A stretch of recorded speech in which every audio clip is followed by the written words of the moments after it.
In Los Angeles today, some 11,000 city workers have walked off the job after contract negotiations broke down.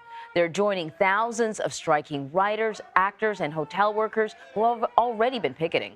Mark Strassmann is at the Los Angeles International Airport, where travelers could be disrupted and they could be delayed. Good morning, Mark. Good morning to you. Good morning to you. The strike is basically going on for one day. It's to give people a sense of what could happen if these negotiations don't move in a more fruitful direction, at least from the standpoint of these workers. So think of it as a warning shot. You know, there's a couple of different strikes going on here in Hollywood right now, or in Los Angeles right now. The Hollywood strike, which of course the one we've all heard about. And think about it this way. It is the people who are behind the scenes, mostly on strike, the workers and the writers, directors, who bring the glamour to Hollywood. Well, these people are also working behind the scenes for the most part. They work here at the airport or at the port or at City Hall. They clean the bathrooms. They're the ones that help bring the sparkle to the city of Los Angeles. And they are now saying, just like the Hollywood strikers are saying, we deserve more money, we deserve more respect. And so that's what all of this really is about. But there are a lot of people on strike in Los Angeles today, and the question is, how is this going to move forward? How are we going to get to a point where the strike is going to end, where both sides come to some sort of a settlement? And Emery, right now, it's a question in search of an answer. Yeah, you know, Mark, I've heard it been called the summer of the strike because of that, not just in California, but other places as well, even overseas. But let's talk about the scope of this strike. Who's involved? I mean, I read sanitation workers, and that alone, you know how disruptive that could be. But, you know, who's out there on the picket line?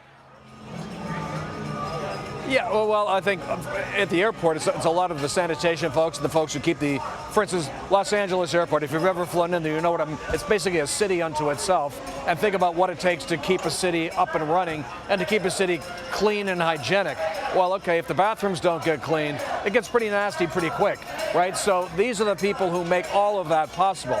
Same sort of folks are working at the Port of Los Angeles, right? They're the ones that bring the shipments of goods from around the world into this city, into the West Coast for distribution around the country. And then you have people at City Hall, and before you know it, you've got 11,000 workers who are basically saying, what about us? Where's our piece of all this? Because we've all heard about inflation for the last year and a half, and they're now saying our paychecks are not keeping up with the cost of living these days, and we deserve more. The city, of course, has a different take on this. They believe they have been negotiating in good faith, but right now the two sides are at an impasse. So as I understand it, the union had hammered out basically what they considered to be a temporary deal to last 1 year. I assume all those negotiations happened during the pandemic when, we were all under a lot of pressure, let's put it that way. Their expectation, according to the union, was that they would sort of renegotiate some of the details of the 1 year temporary deal, which is not happening. But now, in terms of where the city's at, we've got a World Cup coming up. We've got, the Olympic Games also in the coming years.